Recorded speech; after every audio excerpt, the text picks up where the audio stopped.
semi-final, and there is actually so little between them. 10 wins for Tipperary, 8 wins for Kilkenny, and 1 draw, of course, in 2014. The throw-in for this latest struggle is at 3:30. You are very welcome indeed to this special day in the hurling year, the day when Kilkenny will be trying to extend their lead in the overall honours table, 10 ahead of Cork at the moment, and Tipperary, well, I suspect they just want to win the All-Ireland. And here with me in Croke Park for our hurling final special, we have Henry Shefflin, Ger Loughnane and Liam Sheedy, all men with the experience, of course, at this level. Liam, down on Tip, you're ready to rumble? Yeah, they're ready to rumble. They'll need to be. You know, obviously, it's the big day. It's the one we've all been waiting for. The best 2 teams of 2016 are in the final. You know, Kilkenny, I guess, you know, looking at the stats there, 10-8, you think that, you know, Tip were coming with a bit of a steam, you know, and they were ahead. But actually, when you look back in terms of the last 5 meetings, Kilkenny have won 4 of them, and we've had 1 draw. So Kilkenny certainly have the upper hand. There's a little bit of pressure on this Tipperary team today to perform and to deliver. I think the performances in Croke Park over the last number of years, apart from that drawn final, wouldn't be at the level. So I know Michael Ryan, but preparations have gone really, really well. He's got a really good team, really good panel, and like for me, it's all systems go, and it's delivery day for this team today. I have absolutely no doubt it's all systems go down in Kilkenny as well. And you know, I was saying to Liam earlier on, you know, Tip are going to have to play well today, but so are Kilkenny. Oh yeah, without a doubt, as Liam said, the best team, the 2 best teams are here, and great rivals over the years. So for Kilkenny to win this All-Ireland, and I think last year people would say they won a handy enough All-Ireland. You know, Galway probably didn't test them in the final, but if they do, you know, go on today to achieve the 3 in a row, they'll have bet Galway, who put up a savage performance in the Leinster final, overcame a serious battle against Waterford in both semi-finals, and then beat Tipperary. So, like Brian Cody would say, it would be a serious victory to get that. I must be listening to him too much, but I think to be honest, you know, it would be, you know, and you know, like that, like Liam said, I think everyone is very excited about your CDVT first Sunday in September. Yeah. We've been very fortunate in Kilkenny that a lot of those first Sundays in September we've been here. Yeah. So, and we do enjoy it because we never know when those times might go. So it's a great opportunity for the lads. But to win today, as you said, they're going to have to perform at a higher level than they did in the semi-final. And of course, you know, the success in Kilkenny over the last number of years has continued, but it's not always the same Kilkenny players, of course. And I mean, you're testament to that. I mean, for so many years, Henry, you were down on that field, and you're seeing a different side of it the last year or 2. Yeah, and last year was probably a bit funny sitting in the studio with yourself. I didn't know what way to feel, but I think this year I'm really, you know, embracing the whole spectator side of it and the analysis side of it. So I was actually more nervous today than I was last year. So and I just love to be out there. You look at the field. I don't know what it is. The Croke Park's groundsmen on our Ireland final day, they do something extra special with it. It just looks, and it's a day everyone wants to play in, and it's the biggest day in the hurling calendar without doubt. So in that sense, but like, I think your point is right. You know, 2010, there's only 3 Kilkenny players from that 2010 final that we started today, and everyone think it's the same team. Yeah. No, that's true. But like, and I think that's the greatness of Kilkenny, and obviously the greatness of Brian, that he just keeps inventing the wheel and bringing in those new players. So, you know, that's the basis of what the success has been, is that he's always brought in the couple of players. There hasn't been a dramatic change, but one or two, and that's all you need. Keep it fresh. Yes, that's all exactly. you need. Yeah.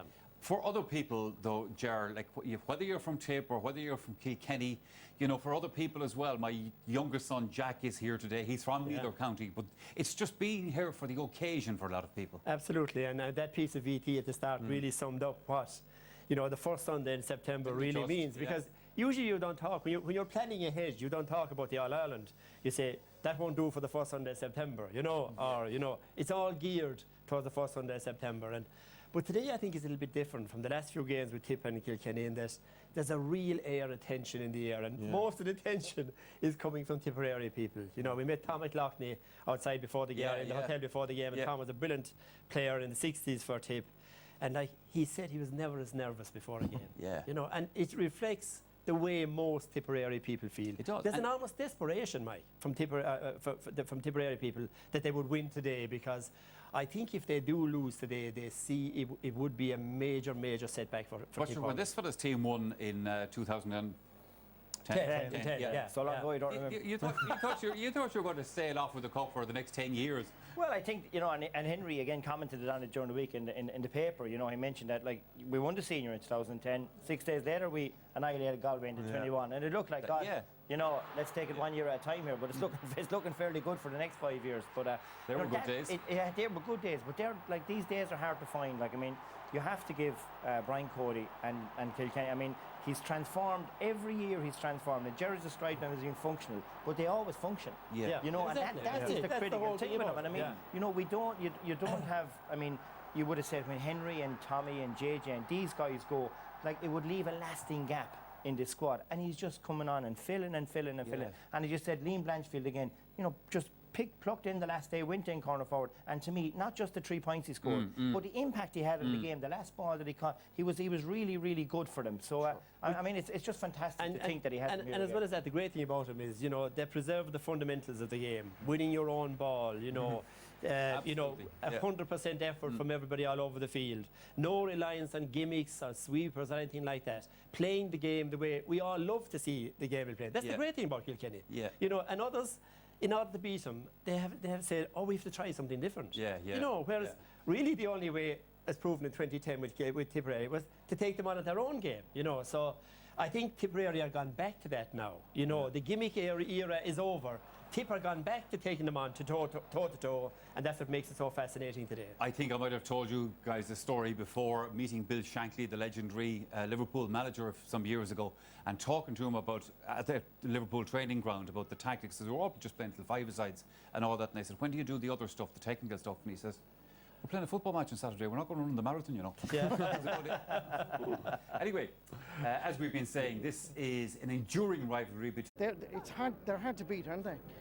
Yeah, I suppose the first day up here we had to kind of pin down, I suppose, and Walter Welch's goal kind of really thumped back into the game. But Kilkenny they kind of never give up, and they just kept going and going. And look, in the end of the day, they're here for a reason. They're the champions. They're going for 3 in a row. Brian Cody has that record. It's unbelievable. So look, if they can keep going the way they're going, as David said, Michael Fennelly is going to be a massive loss in the middle of the field, but they have the players there to do it again today, I suppose. But it's going to be a 50-50 game, and no one knows what's going to happen. And there was a serious doubt about Owen Murphy as well. I believe he had a fitness test yesterday and he's on the bus. Yeah, I heard that during the week that he went over on his ankle in training, I suppose, but and I didn't really hear any more since. But look, he'd be that catch alone nearly he'd be a loss in the finish final. But his distribution and stuff like that from on the goal is absolutely unbelievable. So he would be a loss, and there's a reason he's a favourite for the All-Star, I suppose. So who do you think is going to win the All-Ireland? I'd have to say I'd stick with Kilkenny, I'd say. Stick with Kilkenny. And you, David Park? It's going to go right down to the wire, I think. A point or two either way, but I think I fancy Tip today. Right, okay. Well, we've won all here. Galway going for Tipperary, Waterford going for Kilkenny. It's going to be a thriller. And you can see it live here on the Sun. Think about it, think that you're confident, but you have to deep down believe you're the better team, that you can beat them. And you have to match them physically, but you have to match them mentally, which is just as important. And that's the big thing today. We know Kilkenny will turn up. We know they always do. They always perform. Or will Tipperary. The 5 new players that Gerard mentioned there. Big day for them. So, look, really looking forward to it. Fantastic atmosphere. Yes, indeed. Well, now let's take a check on the two teams. We'll start with the All-Ireland champions, the defending champions. And they start with goalkeeper Owen Murphy, recovered from an ankle injury. He made that critical late catch against Waterford, of course, in the semi-final replay. It's an unchanged full-back line with cornerback Paul Murphy starting his 7th All-Ireland final match, including the replays in 2012 and again 2 years later. In the half-back line, there's a change at number 6 where Kieran Joyce is restored, having been omitted for the replay with Waterford. He was man of the match here 2 years ago. His recall and Michael Fennelly's injury means that centre field now consists of TJ Reid and Conor Fogarty. The half-forward line features Richie Hogan playing in his 9th All-Ireland final match and Owen Larkin in his 12th. The James Stephens player already has 8 winners' medals in his collection. And up front, 2 players who simply bolted into the picture in this final. That's Kevin Kelly from St Patrick's and Liam Blanchfield from Bennett's Bridge, and they line up alongside Colin Fennelly. Well, the opposition, Tipperary's goalkeeper Darren Gleeson played with distinction in the 2 finals here back in 2014, and indeed at the end of that was honoured as an All-Star. The only change made at full-back since then has been the recall of Michael Cahill to left corner back. As it happens, he came on as a sub in both of those games. In the half-back line, this is a completely new experience for Seamus Kennedy and Ronan Marr, while it's a 6th All-Ireland final match for Ronan's older brother Porrick, playing in his 37th championship game. In the centre of the field, Brendan Marr has seen it all before, while this is a new departure for the imposing Michael Breen. It's a first final as well for the industrious Dan McCormack, backed up by seasoned campaigners Patrick Bonnermar and Noel McGrath, a goal scorer here in the 2010 final. And in the full forward line, there's a start for John Bubbles O'Dwyer. The leading scorer, Seamus Callan, wears the number 14, while John McGrath is the 5th first-time finalist. So a mix of the new and the familiar in both squads on hurling's biggest day of the year as we continue our build-up now with Claire McNamara. Yes, Ger, I'm down pitch side with two men who've been here and seen it all and done it all before, Eddie Brennan and Brendan Cummins. Eddie, we've just been seeing the teams. We saw Owen Murphy run out. How's he look to you? Yeah, we thought first, we were just talking about it, he looked a little bit ginger when he was running on it, but to be fair to him, he looks 100% there. So as Brendan was saying, adrenaline will take over now, and I don't think there'll be any worry with him. He's going through his paces there, so he looks 100% anyway. And Kevin Kelly, Brian Cody's big surprise this year? Yeah, a bit of a shock today. I suppose it has become nearly a trend now with Brian over the last couple of matches. Remains to be seen, but he's certainly a very talented player. He's got 2 fine goals against Tip in the league this year. He's a serious hurler, but today is going to be different. It's going to be an intensity and a physicality that he probably will have endured somewhat in training, but the atmosphere today is just, it's a completely different day, and it's maybe how someone like him and Liam Blanchfield and the 5 Tip guys, the new guys, it's a complete different set of nerves. There's a different pre-match routine, and how they manage that is a huge thing today. And the Michael Fennelly loss, is it surmountable? Sure it is, but probably what's been a good thing is that they've drawn the line under Fenno quite early, so they got on with it, the players got on with it, the competition for his place went on, and fellas can tune their head in, but he's a huge loss today. Brendan, would you have started with Bubbles? Yeah, I think I would. You see later on now in the parade when Prendergast looks around, you know, he'll know Bubbles will be strutting around, you know. This is his home for all the world. These are the occasions that Bubbles played well. I think as Tipperary supporter now, I'll be hoping that we'll get a bit more work rate out of him. He's seen what it's like to sit down, and hopefully now that anger he'll carry into this game because he'll need it. Intensity, the big buzzword in the build-up to this one. You know what it took in 2010 for Tipperary to beat Kilkenny. Can they reach that level? I would hope so, because if we don't, we're not going to win. You'll take Kilkenny, I think, to 7 times this time now. Only had beaten them once since 2002. Beating Kilkenny in that hooks and blocks count is always the key. It always starts with this man here in front of me. You know, it's very hard to clear the ball as a defender. Tipperary need to put that Kilkenny backline under pressure, get a few turnovers, and then you never know what will happen. But goals are going to be the key for Tip today. Eddie Brennan, Brian Cody's a hard man to get the better of, isn't he? Yeah, he is. He's just battle hardened. He loves this. This is what he lives for, and that would have always filtered down to us. Like his draw for today and getting here is everything to him, and I suppose he just can't get enough of it really. So, and that's the one thing with the players. I suppose they've been here before. They know what it's going to take. But like Brendan said there, like I think the key battle is cutting out the supply. From a Kilkenny perspective, we need our half-forward line to cut out the supply to Tipperary's full line. If forwards get quality ball, there's not much the backs can do. So it's high up the field is where today will be won and lost for either team. What about Richie Hogan? Who's going to pick him up? Well, it all depends. I think Richie Hogan will probably start at centre forward. He'll probably play 10 yards close to his own goal, the usual thing in the pocket. Question then for Ronan Maher is, will you follow him out? I think what will happen is Tip will have thought about it, and Brendan Maher, I would expect as a natural defender, will pick him up.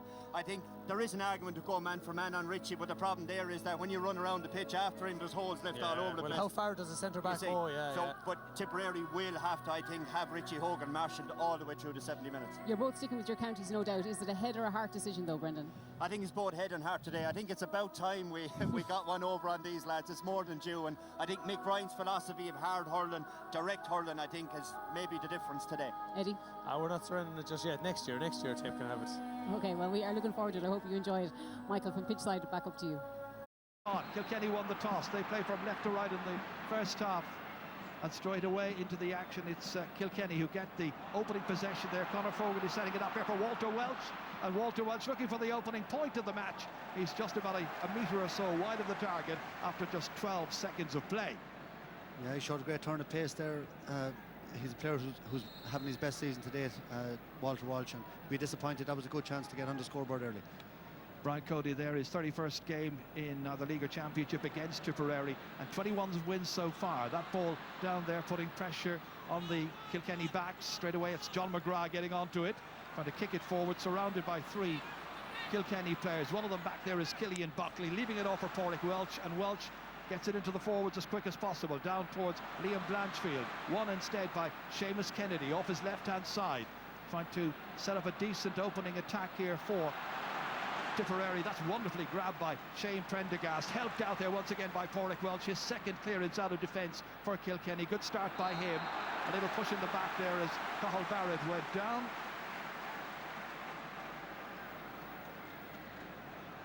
Yeah, Cathal Barrett having a fantastic season. That's what he does. He bursts out in front, and you know, some great high fielding so far. I'm just looking in there. I think Paul Murphy seems to be picking up John O'Dwyer, Bubbles O'Dwyer, and Shane Prendergast on John McGrath. John McGrath has switched over to the right corner. And Michael, I just noticed there that Bubbles, or John O'Dwyer as we know him, came out, offered him as a possible taker of this free, was told go back, go inside, and he's on the 20-metre line as Seamus Kennedy lines up this free, looking to try and give Tipperary the perfect start here.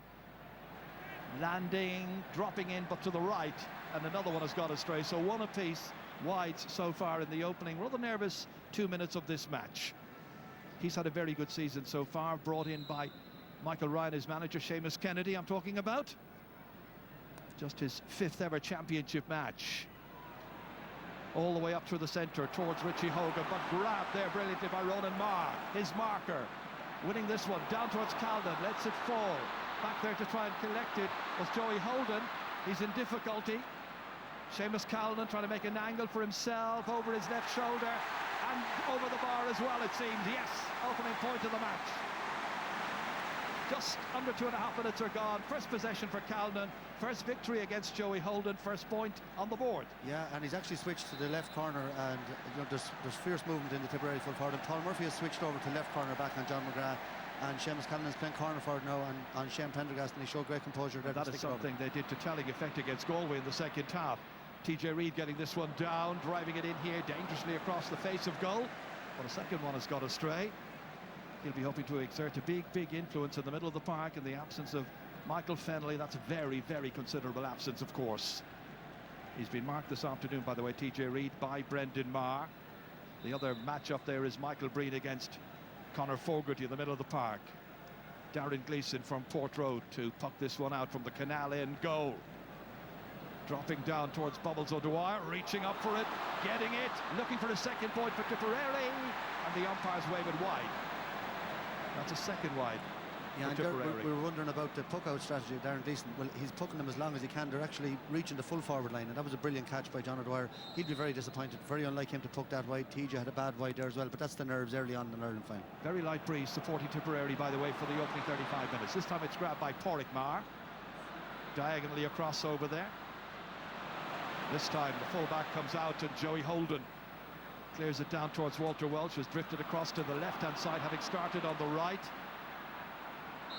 And a challenge then as that arm went out. Down went Cathal Barrett. So it's going to be a yellow card early now for Walter Welch.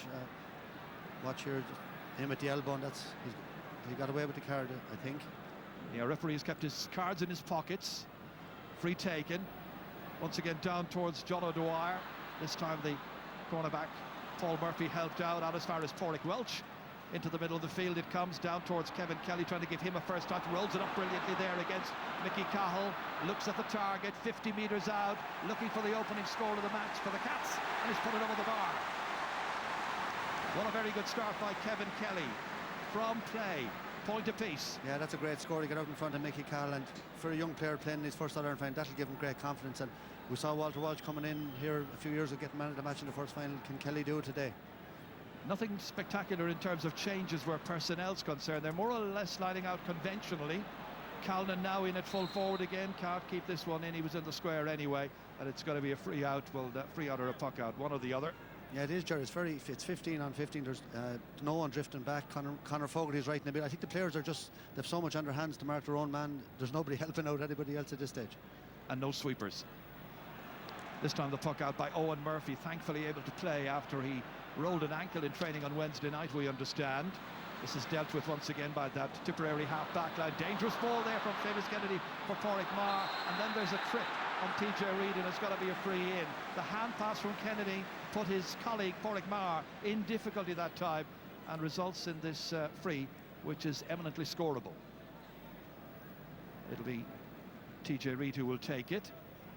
Fans getting a good vantage point. TJ's style of free taking is interesting here. He will look up and look down at that ball several times before eventually crouching. Never hits it terribly high.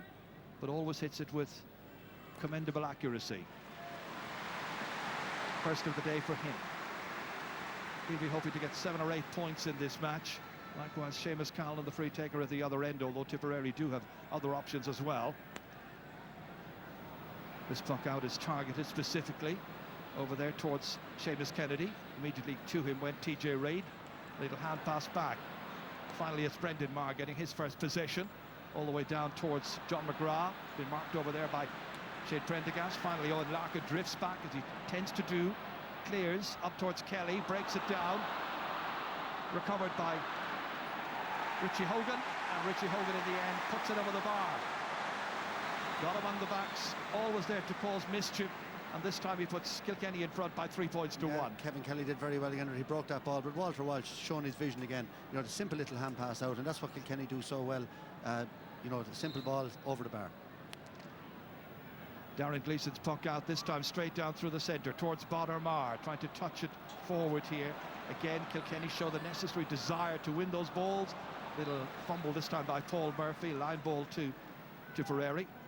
Paul Murphy, such a vital member of that full back line of Kilkenny, going for his 5th winners' medal this afternoon. One of the Defence Forces players involved in today's final. There are 6 in all between the two teams. John O'Dwyer, bobbles, ready to hit it in. Good connection. Really good connection. Wonderful sideline cut. Second point for Tipperary, 3 points to 2. What about this for a piece of skill? Yeah, and he has it in abundance. You saw him, he has that confidence. He wanted to go out and take that free early on from 100 yards plus. You know, he firmly believes he's going to score every time he goes near the ball. Well, it's good to have such a confident player in their ranks, Tipperary. Kilkenny now trying to win this puck out, but they lose it to Michael Breen. Then it's Brendan Marr in here as far as Noel McGrath, hoping to exert a big influence in today's match. That's hit into no man's land. Requires goalkeeper Owen Murphy to come out for it. No hint of an ankle injury there. Gets it out as far as Killian Buckley. Huge one from Buckley, landing 20 metres out. Cathal Barrett's up for it, misses it. Pressure inside, Fennelly's there. Barrett goes back. Referee allows play to continue. Stalemate situation. Richie Hogan's in the middle of it as well there. Finally, who's going to emerge with it? It's Ronan Marr. And the 20-year-old gets it out into the middle of the field towards Dan McCormack. Hasn't seen much action so far. Won back well by Paul Murphy. Switches it across as far as Walter Welch. 2 men on him. Decides to go for it. Ambitiously hit. And inside the left-hand upright somehow. Great point by Walter Welch. He's had a very good start to this match, and Brian Cody's team are ahead 4 points to 2. I'm not so sure about that one, Ger. I think that drifted out. There's Hawkeye there, but if you look at it from where we are here, I think that went outside the post, but it was given, and Pádraig Walsh was outside and wouldn't be happy if that one didn't go over the bar. Well, the officials in the Hawkeye office, as it were, can review that and could indicate to the referee there was a doubt about it. But anyway, it counts at this stage 4-2. Once again, it's Kilkenny back there winning that ball. Richie Hogan then losing it, and finally it's dispatched over the bar and quickly and brilliantly done by Noel McGrath. And there's nobody in the game of hurling that does that better, I think, than Noel McGrath. He's so economical. Look at that, just a little turn and short grip of the hurl, little flick of the wrist and over the bar. Minimum space, maximum return. 4-3, good start. Under 10 minutes gone. This puck out, won by Mickey Cahill, getting out there first. Needs to get onto it a second time, then looks around to see who's available to help him. It's Ronan Marr, the young centre half back, down towards John O'Dwyer's corner.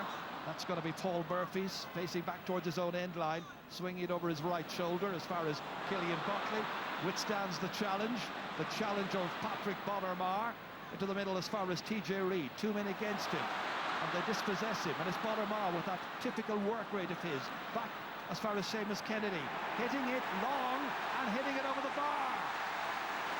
First time he's ever scored in the championship, and he does it here in the All-Ireland final and levels up the match with 10.5 minutes gone, 4 points apiece. Yeah, and that point is all about Bonner Marr, the work rate. Tipperary out Kilkenny there, that's what Kilkenny do so well. The pressure that Bonner Marr put on. TJ Reid was forced into making an uncharacteristic mistake, and Kennedy with a great score. And Tipperary doing very well under the puck outs, win a lot of ball.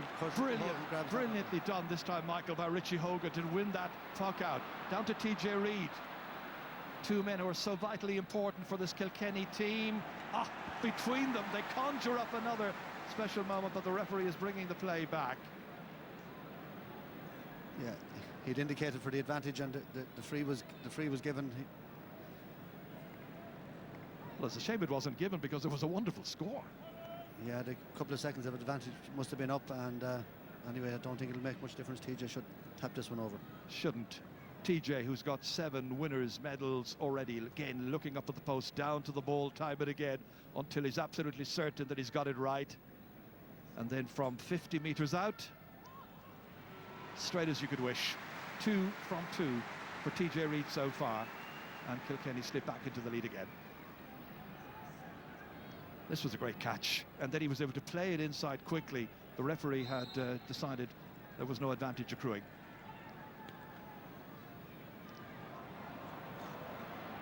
Gleeson's puck out down here as far as John O'Dwyer, and that one has gone away to the left-hand side, and that is a third wide. Let's hear now from Donal O'Grady, our sideline analyst. Donal.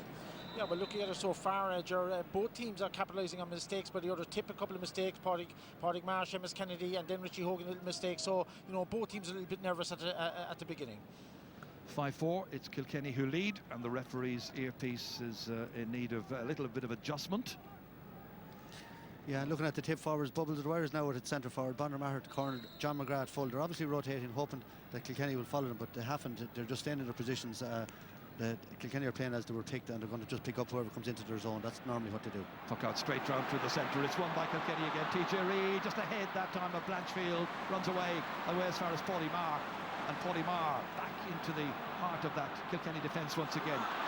Murphy put up his hand against Pádraig Marr. That's quite a battle there between them. Noel McGrath wins it back to Dan McCormack, beats the challenge there of Killian Buckley, hits it strongly but hits it to the left, and a missed opportunity. 4 wides now by Tipperary, 2 by Kilkenny so far, 1 between them.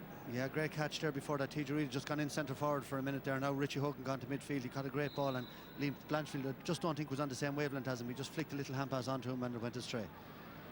This time they're once again targeting TJ Reid, and he pushed Ronan Marr as that ball was in the air, and hawk-eyed Brian Gavin spotted it. Just pulled his arm there, you can see that just before the ball came, and Ronan Maher didn't know where it was, then he swung him around. Free taken. Pressure on Paul Murphy again. They're putting a lot of pressure on him. They recognise what a valuable member of the team he is, and John McGrath over his left shoulder and over the bar as well. So the teams are level for the 3rd time, and John McGrath's got his first point in this final. Clare is having a wonderful season. Remember the 3 goals and 2 points he got in the Munster final against Waterford? Yeah, he's very natural. Just the way he leaned back there to make that room that he wouldn't be hooked, and just flicked it up in the air. A lovely score by John McGrath. Super year he's having, as you said. Switch of direction over towards left half forward this time. Then it runs on towards Liam Blanchfield, the Bennett's Bridge player, tearing. Oh, that's some shoulder there from Ronan Marr. Blanchfield withstands that, however. Gets it back in as far as Owen Larkin, and lovely and calm and composed as he struck that and put it over the bar. He really is an old master. Only 32 years of age, playing in his 58th championship match. Larkin eased into the shot and made it 6 points to 5. Kilkenny in charge. Great and score, in front great again. shoulder there by Ronan Maher. But look at Liam Blanchfield, straight back up on his feet. It was a great hit, but he straight back up on his feet and picked out Owen Larkin. He had the composure to do that, and a lovely score. Puck out retained by Tipperary. Onto it comes Mickey Cahill. Down towards Seamus Calden. Much expected from him. Breaks it down. Then the ball comes flying back to him again. Hits it instinctively and hits it over the bar. Great point. And the 27-year-old has got his second and levels up the game once again. They level for the 4th time. Quite a match. That's a great score. It's a great match so far. That's a lovely score. John McGrath again with a little flick. TJ Reid thought he was away with the ball, but John McGrath just got a touch out to Callan. That's Callan's second point, looking very, very lively. Another switch of the puck out, this time towards the right corner forward, into the hand of Kevin Kelly. Really good, strong player in the air. Back to Pádraig Welch. And Welch fancies his chances. Got a couple of points in the last match against Waterford. This time, that ball goes well to the left-hand side. Stays level at 6 points apiece. Bright opening by both of these teams. It's his 16th All-Ireland final, including 2 replays. Quite a record. His 84th game in charge of Kilkenny. Huge one down. Breaks away. They're reading it as Kieran Joyce, and I think the referee saw it fouled. Picked it straight off the ground there. Just saw 2 Kilkenny backs in under the ball again. It broke away. Kieran Joyce had read it well, covered it, but if you just watch here,